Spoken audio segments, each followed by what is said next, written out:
Bismillahirrahmanirrahim. Assalamualaikum warahmatullahi wabarakatuh. Alhamdulillahirabbil alamin. Assalatu wassalamu ala asrofil anbiya'i wal mursalin wa ala alihi wa sahbihi ajma'in. Amma ba'du.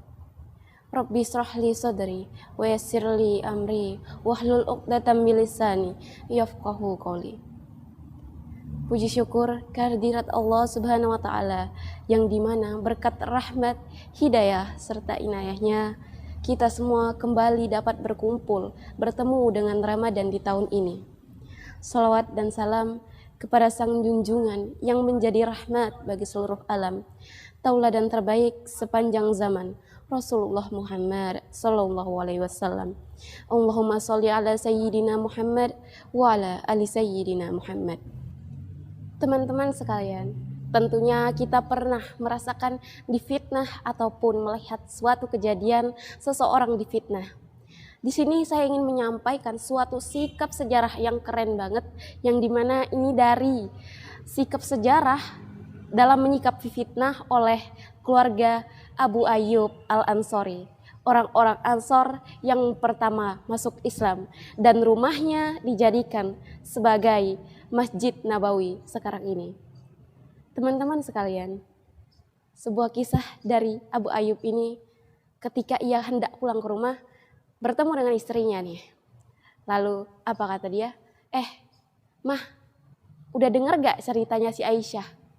Lalu istrinya menjawab, oh udah mah. Terus apa lagi yang dijawab oleh Abu Ayyub? Gak nyangka banget ya, ternyata Aisyah kayak gitu. Kecewa banget, serius deh. Gak nyangka gitu. Wahai Abu Ayyub, gimana pendapat kamu kalau semisalkan saya dituduh selingkuh?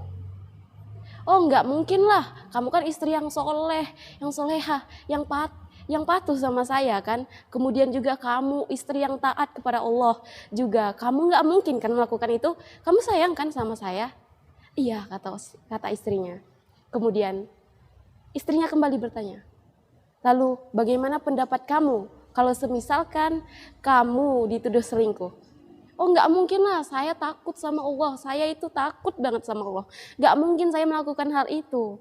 Gak mungkin lah, saya juga sayang banget sama kamu. Lebih baik saya meninggalkan suatu dosa yang besar daripada saya dibenci oleh Allah Subhanahu wa Ta'ala. Nah, benar, kata istrinya.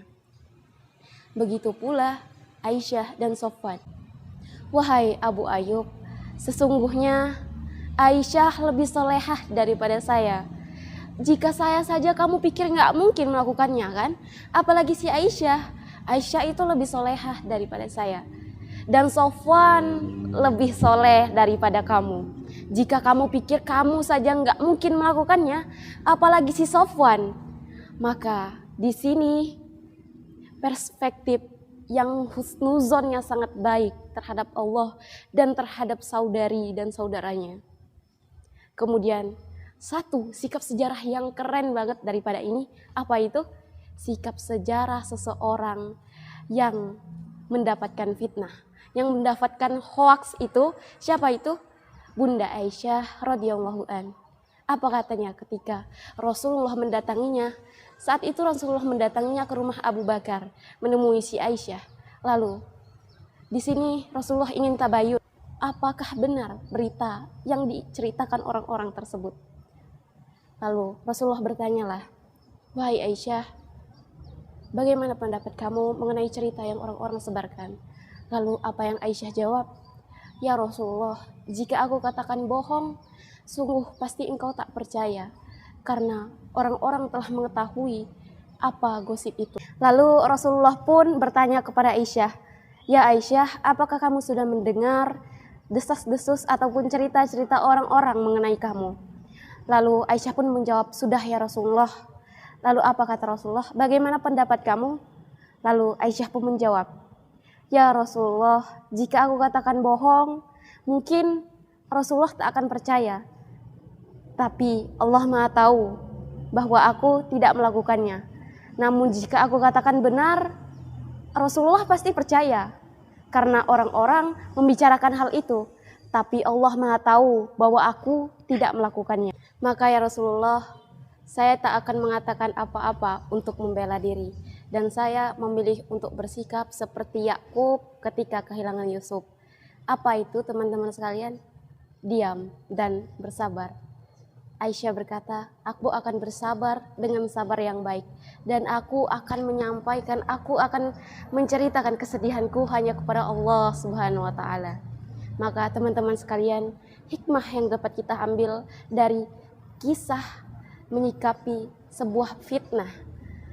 Yang pertama, ketika kita mendengar fitnah, hendaknya kita terlebih dahulu tabayun, yaitu mencari tahu.